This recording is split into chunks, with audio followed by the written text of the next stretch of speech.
Welcome back. సినిమాల piracy కేసులో arrest అయిన ఐబొమ్మ రవి కస్టడీ విచారణకు అనుమతించింది నాంపల్లి కోర్టు. కాసేపట్లో ఇమ్మడి రవిని కస్టడీకి తీసుకున్న సైబర్ క్రైమ్ పోలీసులు 12 రోజుల పాటు విచారించనున్నారు. ఇప్పటికే 2 సార్లు కస్టడీకి తీసుకుని వివిధ అంశాలపై రవిని విచారించారు పోలీసులు.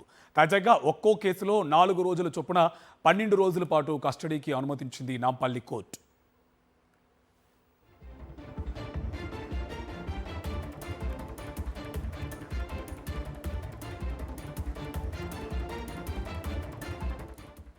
దీనికి సంబంధించి పూర్తి డీటెయిల్స్ మా కరెస్పాండెంట్ అమర్ మనకి లైవ్లో అందించడానికి సిద్ధంగా ఉన్నారు. అమర్, డీటెయిల్స్ ఏంటి? ఇవాళ మరికొన్ని రోజుల పాటు కస్టడీకి ఇవ్వబోతుంది కోర్టు, డీటెయిల్స్ ఏంటి?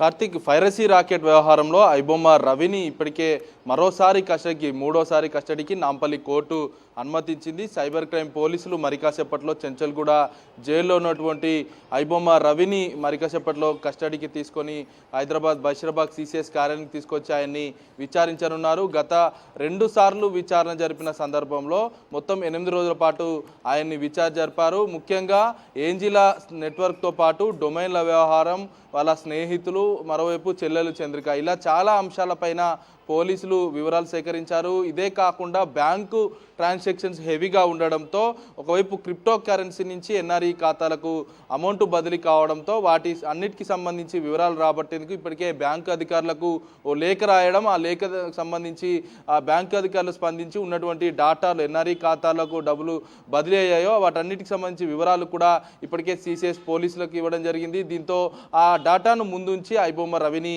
ఇవాళ ప్రశ్నించనున్నారు. ముఖ్యంగా 12 రోజుల పాటు నాంపల్లి కోర్టు అనుమతించింది. 4 పీటీ వారెంట్లేగా దీనికి సంబంధించి 4 కేసులకు సంబంధించి కోర్టులో కస్టడీ పిటిషన్ దాఖలు చేయగా ఒక కేసు సిమిలర్గా ఉండడంతో, గతంలో తీసుకున్నటువంటి కస్టడీకి సిమిలర్గా ఉండడంతో కేసును తిరస్కరించింది. 3 కేసుల్లో 4 రోజులు, ఒక్కొక్క కేసులో 4 రోజుల పాటు కస్టడీకి తీసుకొని 12 రోజుల పాటు అంటే 29వ తేదీ వరకు ఆయన్ని సైబర్ క్రైమ్ కస్టడీ పోలీసులు దీనికి సంబంధించి కస్టడీకి తీసుకొని విచారించనున్నారు. ముఖ్యంగా కీలకమైన ఆధారాలు దగ్గరుంచి ముందుంచి కూడా రవిని ప్రశ్నించనున్నారు. Karthik, right, thank you Amar.